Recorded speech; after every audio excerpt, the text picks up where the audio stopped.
Hello students, आप सभी को आपके अपने channel conceptual study with Ritesh में एक बार पुनः स्वागत। और इस वीडियो में स्टूडेंट्स हम बताने वाले हैं जो सेसी 1 का जो बाकी रह गया था स्टूडेंट्स कुछ पॉइंट्स, उसको इस वीडियो में क्लियर करने वाले हैं। उसमें से टिप्पण, प्रारूपण, प्रतिवेदन और ज्ञापन, ठीक है, ये चारों को इस वीडियो में क्लियर करने वाले हैं स्टूडेंट्स। बाकी अनुवाद संक्षेपण पल्लवन नेक्स्ट वीडियो में आएगा, ठीक है स्टूडेंट्स।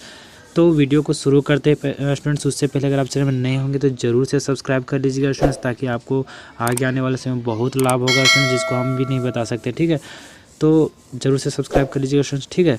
और previous year important question UG PG सारे सेमेस्टर का आपको इस चैनल में मिलने वाला है स्टूडेंट्स। तो ज़रूर यह चैनल आपके लिए बहुत ही महत्वपूर्ण है, ठीक है स्टूडेंट्स। तो जरूर से सब्सक्राइब करके रखिएगा।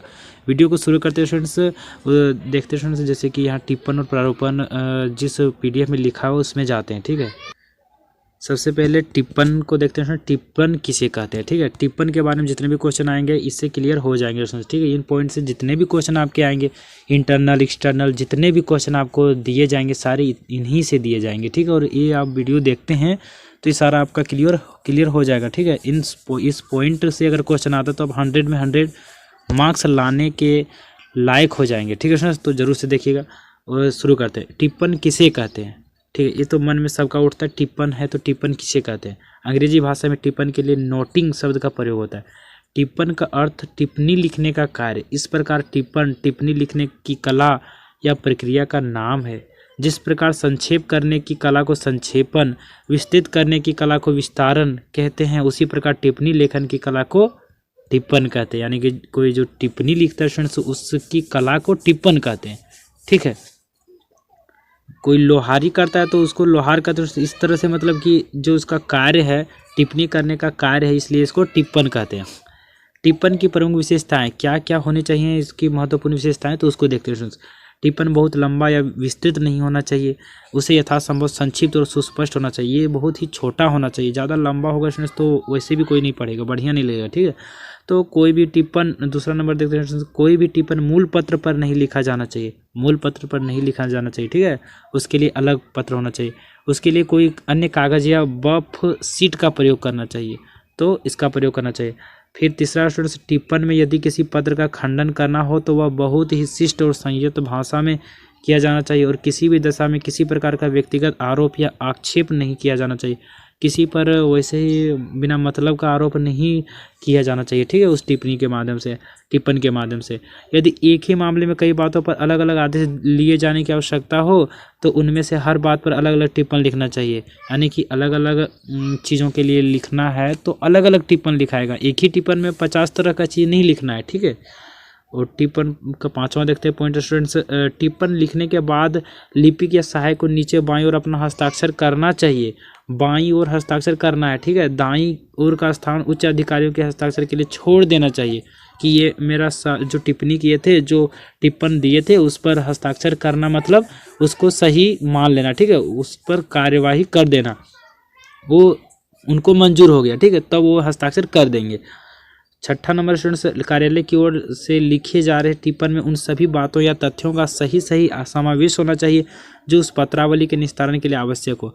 अब जो है बात स्टूडेंट्स की, आपका जो टिप्पणी है वो सही होना चाहिए, ठीक है। जैसे कि कोई योजना आता है, ठीक है, तो योजना आता है स्टूडेंट्स तो उस पर बहुत सारा नुकसान हो रहा है आपका, तो बोलिएगा ना टिप्पण लिखकर कि मेरा ये नुकसान हो रहा है, मेरे साथ साथ इन लोगों का भी नुकसान हो रहा है, उनका भी हस्ताक्षर करवा लेना बाईं ओर, ठीक है। और दाईं ओर छोड़ देना है उन अधिकारियों के लिए, वो साइन करेंगे तब आपका वो मान्य होगा ठीक है। और सातवां देखते हैं स्टूडेंट्स, यथासंभव एक विषय पर कार्यालय की ओर एक ही टिप्पण लिखा जाना चाहिए। एक विषय के लिए एक बार, जैसे कि एक पानी से संबंधित है तो पानी से संबंधित तो पानी के लिए एक ही टिप्पण लिखिए। अब पता चलेगा कि अब सड़क के लिए भी उसी में दे दिया गया है, पानी के लिए भी अलग से दे दिया गया, मतलब सारा चीज़ मकान वगैरह सारा मतलब एक ही चीज़ में दे दीजिएगा तो नहीं ना कर पाएगा। एक ही कार्यालय में अलग अलग काम के लिए अलग अलग कार्यालय होता है और अलग अलग देखना होता है उसको, तो सारे चीज़ के लिए एक ही टिप्पण में नहीं देना है, ठीक है, नहीं देना होता है। इन बातों को ध्यान रखना होता है। आठवां नंबर स्टूडेंट, जहाँ तक संभव हो टिप्पण इस ढंग से लिखा जाना चाहिए कि पत्रावली में पत्र जिस क्रम से लगे हो टिप्पण में भी उनका वही क्रम हो, मतलब जिस प्रकार से पत्रावली में लगे हो। जैसे कि बहुत सारा प्रॉब्लम है तो उस सबको नथी कर दिए हो, ठीक है। तो वो जिस प्रकार से आपका प्रॉब्लम है उसी प्रकार से उसको नथी करना है, यानी कि पहला स्टेप, दूसरा स्टेप, तीसरा, इस तरह से, ठीक है। 9वां स्टूडेंट्स, टिप्पण सदा स्याही से लिखे या टंकित होने चाहिए। जो है टिप्पण सदा स्याही से लिखा जाना चाहिए या टंकित होना चाहिए, ठीक है। 10वां नंबर स्टूडेंट्स, लिपिक, सहायक और कार्यालय अधीक्षक को कागज की बाईं ओर अपने नाम के प्रथमाक्षरों का ही प्रयोग करना चाहिए। उच्च अधिकारियों को अपना पूरा नाम लिखना पड़ता है। अगर उच्च अधिकारी अगर लिखे तो पूरा नाम लिखना पड़ेगा, डायरेक्ट इस तरह नहीं कर देगा हस्ताक्षर, ठीक है। तो ये ध्यान रखना होता है। टिप्पण के प्रकार होते हैं। डॉक्टर कैलाश चंद्र भाटिया ने हिंदी भाषा का प्रयोजनमूलक स्वरूप में टिप्पण के 3 रूप बताएं। आवती पर टिप्पण, फाइल पर टिप्पण, पत्राचार के रूप में टिप्पण। ये 3 प्रकार के टिप्पण है, ठीक है। तो देखते हैं पहले आवती पर टिप्पण। आवती पर नियमित कार्यालय टिप्पणियों में से जो मुनासिब हो उसको लिख दिया जाता है। जैसे देख लिया, फाइल कर दिया जाए, पत्र मात्र सूचना के लिए तुरंत कार्रवाई की जाए, इस पर, ठीक है। तो ये आवती पर टिप्पण हो गया। दूसरा है फाइल पर टिप्पण। फाइल और टिप्पण का पारस्परिक अटूट संबंध होता है। फाइल की बाईं ओर सफ़ेद और अंगूरी छटा लिए सीटों पर प्रकरण के प्रारंभ से निपटान तक संबंधित टिप्पण लिखे जाते हैं। ये आपका फाइल टिप्पण हो गया, ठीक है। और तीसरा पत्राचार के रूप में टिप्पण। यही अंतर विभागीय टिप्पण है जिसमें कोई मंत्रालय किसी दूसरे मंत्रालय, कोई विभाग किसी दूसरे विभाग को आवश्यक जानकारी देता है। ऐसी टिप्पणी पत्रावली पर अथवा पृथक से लिखकर भेजी जाती है। इसका अनौपचारिक टिप्पणी भी कहते हैं। इसमें मंत्रालय का नाम, विषय, प्रेषक के हस्ताक्षर, पदनाम सहित अंकित रहते हैं। फाइल का क्रमांक, दिनांक सहित भी लिखा जाता है जो प के रूप में प्रेषित कर दिया जाता है। ये होता है कि एक विभाग दूसरे विभाग को पत्राचार करता है, यानी कि एक दूसरे में टिप्पण लिखता है कि देखिए आपके विभाग में ये गड़बड़ियाँ हैं, ठीक है, इसको सुधारिए। तो ये टिप्पण करके भेजता है, टिप्पणी करके, ठीक है। इनमें क्या क्या सावधानियां होना चाहिए स्टूडेंट्स, इसको देखते हैं। टिप्पण छोटा होना चाहिए वरना पढ़ने वाला ऊब सकता है। टिप्पण किसी भी प्रकार का व्यक्तिगत आक्षेप नहीं होना चाहिए। यदि किसी बात का खंडन करना भी हो तो शिष्टाचार के साथ ही करना चाहिए। किसी बात को अगर गलत करना है तो शिष्टाचार के साथ, ऐसा नहीं कि आप जो किए हैं गलती किए हैं, बढ़िया नहीं किए हैं हम लोग के लिए, मतलब इस तरह से डायरेक्ट हस्तक्षेप नहीं करना है। इसमें ना डायरेक्ट खंडन नहीं करना है, इसमें शिष्टाचार के साथ खंडन करना है कि सर आप जो किए हैं ना बढ़िया किए, लेकिन थोड़ा सा ऐसा हो जाता तो थोड़ा सा वैसा बढ़िया हो सकता था, ठीक है। तो इस तरह से करना है। तीसरा नंबर में टिप्पण लेखक की भाषा साफ सुथरी होनी चाहिए। जो टिप्पण लिखता है उसका साफ सुथरा होना चाहिए। जैसे कि अब पता चल रहा है कि उसके बाद कुछ दूसरा होना चाहिए, तो दूसरा जहाँ फुल स्टॉप होना चाहिए वहाँ अब कोमा दे दिया। इस तरह से मतलब गलत तरीके से देगा तो पता भी नहीं चलेगा कि क्या बताना चाह रहा है, तो फिर कैसे कोई हस्ताक्षर करेगा, नहीं करेगा, ठीक है। तो सारा चीज़ देखना होता है, साफ सुथरा लिखना होता है, उससे कोई भ्रम या संदेह न पैदा हो। सांकेतिक, अलंकारिक या द्विअर्थी वाक्य नहीं लिखना चाहिए। 2 अर्थ वाला शब्द नहीं लिखना चाहिए, ठीक है, जिससे 2 शब्द, एक ही शब्द से 2 अर्थ निकलता हो। चौथा में टिप्पण में उन सभी बातों का यथातथ्य उल्लेख होना चाहिए जो पत्रावली के निस्तारण के लिए आवश्यक हो। ऐसा शब्द लिखना है जो हमारे चीज़ों को मान्य कराए, ठीक है। कभी कभी एक मामले में कई तरह की जानकारियाँ मांगी जाती है जिनके लिए अलग अलग आदेश की जरूरत पड़ती है, अतः प्रत्येक बात के लिए अलग अलग टिप्पण लिखा जाना चाहिए। प्रत्येक बात के लिए अलग अलग टिप्पण लिखना चाहिए। एक ही टिप्पण में 50 तरह का चीज़ नहीं एकदम ज़बरदस्ती लिख देना चाहिए, ठीक है। छठा स्टूडेंट्स, टिप्पण लेखक को टिप्पण पर अपना लघु हस्ताक्षर कर देना चाहिए ताकि अधिकारी को जब जरूरत पड़े बुलाकर उससे विचार विमर्श कर ले, ठीक है। जो लिखता है टिप्पण उसका भी हस्ताक्षर उसमें होना चाहिए। 7वां स्टूडेंट्स, टिप्पण में अनुच्छेदों के इस्तेमाल से बचना चाहिए। अनुच्छेद ज़्यादा नहीं लिखना चाहिए, ठीक है, लेकिन यदि जरूरी हो जाए तो क्रमानुसार संख्या देकर बात रखनी चाहिए ताकि कोई भ्रम ना रह जाए, ठीक है। जैसे अपने भ्रम को हटाने के लिए स्टूडेंट्स वो भी प्रयोग कर सकते हैं, ठीक है। अब सेकेंड चलते हैं स्टूडेंट्स, प्रारूपण। जितने भी थे आपका टिप्पण से मतलब कि संबंधित सारा उसमें सॉल्व हो गया होगा, ठीक है। प्रारूपण को देखते हैं स्टूडेंट्स, प्रारूपण क्या है, तो प्रारूपण देखते हैं स्टूडेंट्स। प्रारूपण का अर्थ होता है कार्यालयी आदेश, अनुदेश और पत्राचार में जो लिखा पढ़ी की जाती है, ठीक है, उसे प्रारूपण के अंतर्गत समाविष्ट किया जाता है। प्रारूपण के लिए अंग्रेजी में ड्राफ्टिंग शब्द का प्रयोग किया जाता है। हिंदी में इसे आलेखन, प्रालेखन, प्रारूप लेखन और मसौदा लेखन भी कहते हैं। प्रारूपण से तात्पर्य उस पत्र लेखन से है जिसमें आदेश, निर्देश, विज्ञापन अथवा अन्य किसी प्रकार की हुई सामग्री के आधार पर पत्र लेखन के सभी बातों को पूरा करते हुए लिखा जाता है। अर्थात टिप्पणी लेखन के पश्चात और पत्र प्रेषण के पूर्व होने वाली कार्यालयीय कार्यवाही को प्रारूपण कहा जाता है। व्यवहारिक दृष्टि से देखा जाए तो सभी सरकारी तथा गैर सरकारी कार्यालयों में जो ड्राफ्टिंग की जाती है उसे प्रारूपण कहा जाता है। ये जो ड्राफ्टिंग नहीं किया जाता है सरकारी और गैर सरकारी कार्यालयों में, उसी को प्रारूपण कहते हैं। ठीक है, और आगे देखिएगा उसमें और क्लियर होगा। ठीक है, प्रारूपण और प्रारूपण में अंतर। वैसे तो हिंदी शब्द आलेख, प्रालेख, प्राख्य, प्रारूप को अंग्रेजी में ड्राफ्ट और आलेखन, प्रालेखन एवं प्रारूपण को ड्राफ्टिंग कहा जाता है। टिप्पणी एवं टिप्पण की भांति प्रारूप और प्रारूपण में भी पृथक पृथक हैं। प्रारूपण लेखन विधि है और प्रारूप विषय। अतः जैसे कि हम लोग नहीं कहते हैं, जैसे कि अभी हम बताएं स्टूडेंट्स आगे ऊपर में, जैसे कि प्रारूप और प्रारूपण। अच्छा, यहाँ ये है ना टिप्पण और टिप्पणी। जिस तरह से हो गया, टिप्पणी को लिखा जाता है, उस पेज को टिप्पण कहते हैं। ठीक है, उस क्रिया को टिप्पण कहते हैं, लेकिन जो लिखा है उसे टिप्पणी लिखा है। ठीक है स्टूडेंट्स, तो उसी तरह से यहाँ जो लिखते हैं उसको प्रारूप कहते हैं, और जो लिखा है उसको प्रारूपण कहते हैं। ठीक है, इस तरह से इसमें भी है। अच्छे प्रारूप के गुण, शुद्धता होनी चाहिए प्रारूप में। प्रारूप जो भी निर्देश, संख्या, दिनांक, उदाहरण, कथन या हवाले, जैसे कि मान लीजिए कोई सरकारी और गैर सरकारी के बीच में कोई पत्राचार होता है, यानी कि कागज आना जाना होता है। ठीक है, किसी चीज़ को लेकर, जैसे कि आदेश मान लेते हैं कि आदेश दे रहा है कि आपको ये करना है, तो वो कुछ पत्राचार करेगा ना, प्रारूपण भेजेगा या फिर इस तरह से करेगा। तो उसमें जो शुद्धता होनी चाहिए, प्रारूप में जो भी निर्देश, संख्या, दिनांक, उद्धरण, कथन या हवाले आदि दिए जाएं, वे शुद्ध व सही होने चाहिए। थोड़ी सी भूल या लापरवाही से परिस्थिति विकट बन सकती है। ठीक है, तो थोड़ा सा भूल नहीं करना, उसमें उचित रूपरेखा होनी चाहिए। प्रारूप सदैव उसकी अपनी निर्धारित रूपरेखा के अनुसार तैयार किया जाना चाहिए। ऐसा करने से उसमें कुछ छूट जाने की आशंका नहीं रहती, सारा तैयार करना चाहिए। ठीक है, पूर्णतः प्रारूप में सभी अपेक्षित सूचनाओं तथा निर्देशों को स्पष्ट रूप से बयान करना चाहिए, कोई बात या तथ्य छूटने न पावे। अपूर्णता के कारण प्रारूपण अस्पष्ट और अधूरा हो रहता है। ठीक है, कोई भी बात छूटना नहीं चाहिए। स्पष्टता, प्रारूप में प्रत्येक विचार और कथन स्पष्ट रूप से अंकित किया जाना चाहिए। आवश्यकता के अनुसार प्रारूप में पूर्व पत्र व्यवहार के संदर्भ भी दिए जाने चाहिए। ऐसा न करने से प्रारूप दोषपूर्ण हो जाता है। स्पष्टता नहीं होगा स्टूडेंट्स तो फिर कोई कैसे किसी का बात मानेगा, है नहीं मानेगा। संक्षिप्तता भी होनी चाहिए। संक्षिप्तता में प्रतिभा का प्रतिफलन होता है। प्रारूप यथासंभव संक्षिप्त होना चाहिए। प्रारूप जो होना चाहिए स्टूडेंट्स वो संक्षिप्त होना चाहिए, तभी तो समझ पाएगा। 50 घंटा लगेगा सिर्फ पढ़ने में, तो फिर वो काम क्या करेगा? अब तो उसी में उसका टाइम बर्बाद हो गया, तो नहीं वैसा करना है। ठीक है, संक्षिप्तता बनाए रखना है। भाषा स्टूडेंट्स, भाषा देखते हैं, अपनी बात पूर्णता और स्पष्टता के साथ कहने के लिए भाषा पर पूर्ण अधिकार होना अपेक्षित है। भाषा भी आना चाहिए जो लिख रहा है। सो अब पता चला कि भाषा लिख रहा है, कहीं मद्रासी लिख दिया, तो फिर पता चला कि पढ़ने वाला नहीं जानता है मद्रासी, तो कैसे होगा स्टूडेंट्स? ठीक है, तो उसके लिए तो मतलब कि जो भाषा जानता है वहाँ के लोग उसी भाषा में लिखना पड़ेगा ना। अब देखिए, कोई महाराष्ट्र से लिख रहा है झारखंड में पत्र, ठीक है, प्रारूपण मतलब कि भेज रहा है, तो पता चला वहाँ मराठी में लिखा है, और यहाँ आने के बाद अब मराठी कोई पढ़ नहीं पा रहा है, तो दिक्कत तो होगा ना।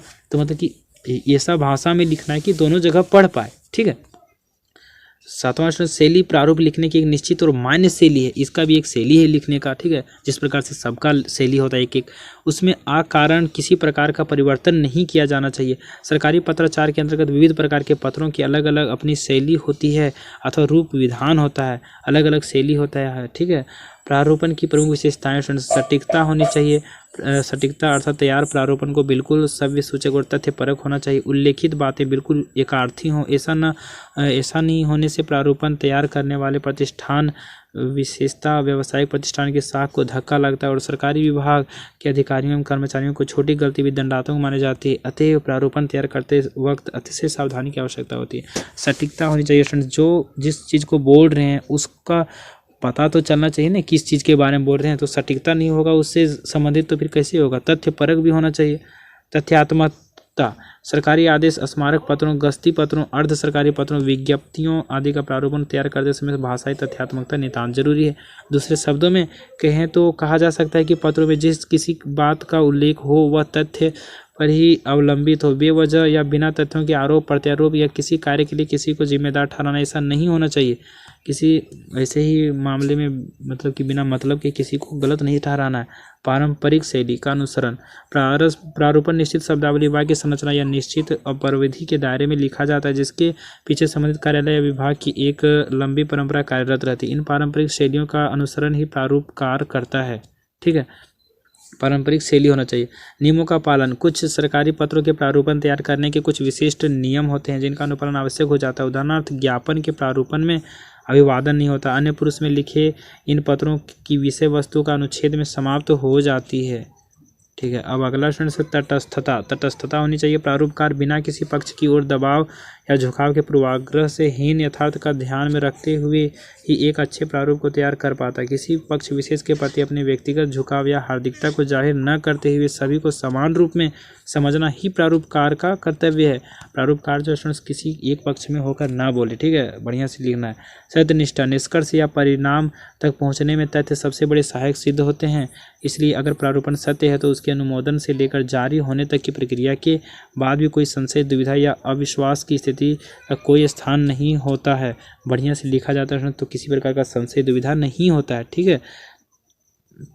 संपूर्णता, प्रारूपण तैयार करते समय संबंध विषय को उद्धृत करना प्रारूपकार का पहला दायित्व है। पत्रों की प्रस्तुति इस ढंग से हो कि सभी आवश्यक सूचनाएं, आदेश, विषय वस्तु बिल्कुल पूर्ण प्रतीत हो, अनिश्चितता का कोई स्थान नहीं हो, यानी कि जितने भी प्रॉब्लम है सारे को लिखा जाना चाहिए। अब ऐसा नहीं कि अब आधा अधूरा लिख दिया बस हो गया। ठीक है। संक्षिप्तता होनी चाहिए। यह बात बिल्कुल स्पष्ट ही जाननी चाहिए कि प्रारूपण यहीं से जाने जाना। ठीक है। संक्षिप्तता होनी चाहिए, मतलब छोटा होना चाहिए, ज़्यादा बड़ा नहीं होना चाहिए। आप लोग पढ़ लीजिएगा, इसका PDF डाल देंगे। ठीक है। शिष्टता, शिष्ट और संयत भाषा जितनी प्रभावकारी होती उतनी अनुकूल परिणाम देने वाली भी सरकारी पदाधिकारी जनता के सेवक होते हैं। अतः जनता को संबोधित या लिखित पत्र में शिष्टता का मतलब शिष्टाचार की भावना होनी चाहिए। बढ़िया से लिखे। ठीक है। अब पता चले गलत तरीके से लिख रहा है तो पढ़बो नहीं करेगा, बोलेगा कि कैसा व्यवहार करता है जी। मतलब कि बढ़िया से लिखिएगा तभी नहीं पढ़ेगा कोई है। अब 10वां देखिए। अब औपचारिकता, सरकारी पत्रों में व्यक्ति सूचक शब्दों अथवा अधिक निकटता प्रकट करने वाले शब्दों जैसे क्षमा प्रार्थी, कष्ट के लिए धन्यवाद आदि का प्रयोग नहीं होता है। वाक्य सदैव अन्य पुरुष में ही होते हैं, इसका प्रयोग नहीं होता है। ठीक है। अब अगला देखते हैं प्रतिवेदन। प्रतिवेदन से आप क्या समझते हैं? प्रतिवेदन का मतलब होता है भूत या वर्तमान में हुए कुछ प्रसंग, घटना और विषय का संक्षिप्त रूप में क्रमबद्ध तरीके से विवरण देना। वह लिखित सामग्री जिससे किसी कार्य योजना, घटना और समारोह आदि के बारे में प्रत्यक्ष छानबीन करके या देखकर तैयार की गई रिपोर्ट को ही प्रतिवेदन कहते हैं, यानी रिपोर्ट को ही कहते हैं। ठीक है। प्रतिवेदन से हम घटना, प्रसंग तथा विषय के बारे में संक्षिप्त रूप में समझ सकते हैं। जो पहले रिपोर्ट लिखते थे उसी को समझ लीजिएगा। ठीक है। प्रतिवेदन का अर्थ वही प्रति प्लस विद या शब्द जोड़ने से बनता है, जिसका मतलब होता है समस्त, यानी कि संपूर्ण जानकारी। प्रतिवेदन में संपूर्ण जानकारी के साथ साथ कुछ विभिन्न सुझाव और संतोषजनक जवाब भी दिया जाता है। इसमें कुछ चीज़ें भी होती है। ठीक है। जैसे कि विश्व भर में कुछ ना कुछ घटनाएं होती रहती हैं, जिसे जानने के लिए हम इच्छुक होते हैं। जिस घटनाओं को छानबीन और निरीक्षण करने की जरूरत होती है, यह सभी छानबीन और निरीक्षण का कार्य सरकारी या गैर सरकारी संस्था द्वारा किया जाता है या फिर उनके द्वारा नियुक्त किया हुआ कोई व्यक्ति के द्वारा भी किया जा सकता है। इसे व्यक्ति के द्वारा किए जाने वाला संपूर्ण विवरण ही प्रतिवेदन से जाना जाता है। किसी चीज़ के बारे में जैसे खोज करना है। ठीक है। खोज करना है कि ये कांड कैसे हुआ, कोई जैसे कि होता है कोई वोट वगैरह हो गया या कुछ मतलब गड़बड़ हो गया। ठीक है। राजनीतिक मामला में जो गड़बड़ी हो गया, घोटाला हो गया, तो उसको छानबीन कर लिखना है। छानबीन कर लिखना है तो उसको प्रतिवेदन कहते हैं। प्रतिवेदन लिखते समय किन बातों को ध्यान रखना चाहिए? प्रतिवेदन संक्षिप्त होना चाहिए, स्पष्ट एवं शिष्ट होना चाहिए, भाषा साफ होना चाहिए, शीर्षक ऐसा होना चाहिए कि बढ़िया लगे। ठीक है। विवेकपूर्ण भाषा का उपयोग हो, प्रसंग मतलब घटना और प्रसंग जब भी हो उसकी तिथि और समय की जानकारी हो, सिर्फ महत्वपूर्ण तथ्यों को ही लिखा जाना चाहिए। छानबीन की मुख्य बातें जरूर लिखी जानी चाहिए, क्रमानुसार होना चाहिए। ठीक है। अब 3 प्रकार भी हैं स्टूडेंट्स इसके, व्यक्तिगत प्रतिवेदन, संगठनात्मक प्रतिवेदन और विवरणात्मक प्रतिवेदन। तो इसको आपको पढ़ लेना और लिख लेना है। ठीक है। पहला व्यक्तिगत प्रतिवेदन, संगठनात्मक प्रतिवेदन, विवरणात्मक प्रतिवेदन। आप इस वीडियो को भी देखकर लिख सकते हैं या फिर PDF से भी। ठीक है। थोड़ा देखते हैं इसी भी निम्न विशेषताएं होनी चाहिए। क्या क्या विशेषताएं? घटना या विषय के बारे में प्रमुख बातें ही लिखी जानी चाहिए, क्रमानुसार और संक्षिप्त होना चाहिए, विस्तारपूर्वक कभी नहीं लिखनी चाहिए, सरल भाषा उपयोग हो। ठीक है। सच्ची बातों का विवरण हो, कल्पना नहीं लिखना चाहिए। ठीक है। और लिखिए कोई भी बातें ऐसी नहीं होनी चाहिए जिसमें संदेह पैदा हो। ठीक है। और सच और साफ होना चाहिए। प्रतिवेदन का महत्व, प्रतिवेदन भूत या वर्तमान में हुई घटना, प्रसंग या विषय को मध्य रख के उनके बारे में लिखा जाता है या पूरी घटना और प्रसंग को संक्षिप्त रूप में लिखा जाता है, जिससे सामने वाले व्यक्ति को समझने या सरलता होती है। ठीक है। ये बढ़िया से लिखा जाता है। ठीक है। प्रतिवेदन लिखते हैं पूरी जांच के बाद परिणाम निकला उसी के बारे में प्रतिवेदन लिखते हैं। जब कोई विषय, मुद्दा, मामला सामान्य लोगों के विरुद्ध में हो जाता है तभी इससे मामलों में छानबीन करने की आवश्यकता होती है। इसी परिस्थिति में प्रतिवेदन की जरूरत पड़ती है। अब लास्ट पॉइंट है ज्ञापन। ज्ञापन क्या है? ज्ञापन का अर्थ होता है किसी को कोई बात बताना, ज्ञात कराना, सूचित कराना या जानकारी देना। ज्ञापन दरअसल पत्र व्यवहार का ही एक रूप है। सरकारी पत्र के रूप में इसका इस्तेमाल मंत्रालय के विभिन्न विभागों के बीच किया जाता है। विभिन्न मंत्रालयों और उसके विभागों के बीच इस्तेमाल के दौरान इसे कार्यालयिक ज्ञापन भी कहते हैं, यानी मेमोरेंडम या मेमो कहते हैं, इसी को कहते हैं। ठीक है। उच्च अधिकारियों द्वारा अपने अधीनस्थ पदाधिकारियों को किसी विशेष बात की सूचना देने के लिए भी ऐसा पत्र लिखा जाता है। इसके अलावा ज्ञापन मंत्रियों और अधिकारियों को दिया जाता है, जिसमें भविष्य में और भी अच्छे ढंग से कार्य करने की इनमें सहायता की अपेक्षा की जाती है। जब दो देशों या दो संस्थाओं के बीच समझौता होता है तो उसे समझौता ज्ञापन कहा जाता है। ठीक है। जैसे कि कोई देशों के बीच समझौता हो गया तो उसको भी ज्ञापन कहते हैं। ठीक है। इसमें वी उपसर्ग लगा देने से विज्ञापन बनता है। इसका भी अर्थ वही होता है, जानकारी कराना, सूचित कराना आदि, लेकिन इसका प्रयोग अलग सेंस में किया जाता है क्योंकि आमतौर पर इसमें व्यक्तिगत या संस्थागत लाभ का भाव होता है।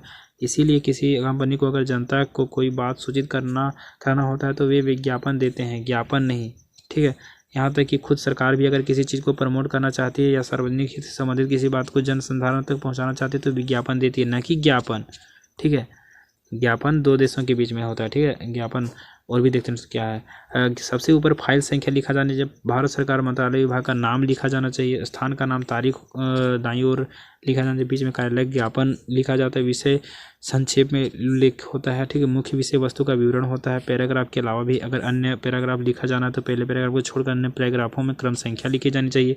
उसके नीचे अधिकारियों का हस्ताक्षर होना चाहिए, पद नाम होना चाहिए, नीचे बाईं ओर ज्ञापन को पाने वाले अधिकारी, विभाग आदि का नाम होना चाहिए। ठीक है। यहाँ पर याद रखने वाली बात है कि ज्ञापन अन्य पुरुष की शैली में लिखा जाता है, बढ़िया शैली में लिखना है। ठीक है। अभिवादन को बताने वाले शब्दों जैसे महोदय, प्रिय महोदय आदि का इस्तेमाल नहीं किया जाता है इसमें। ठीक है।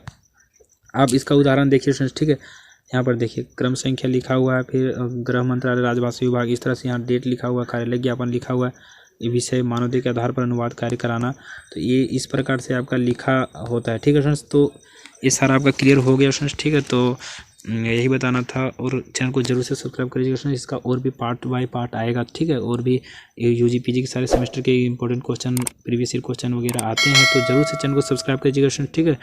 और आगे आने तो यही बताना था। Thanks for watching. फिर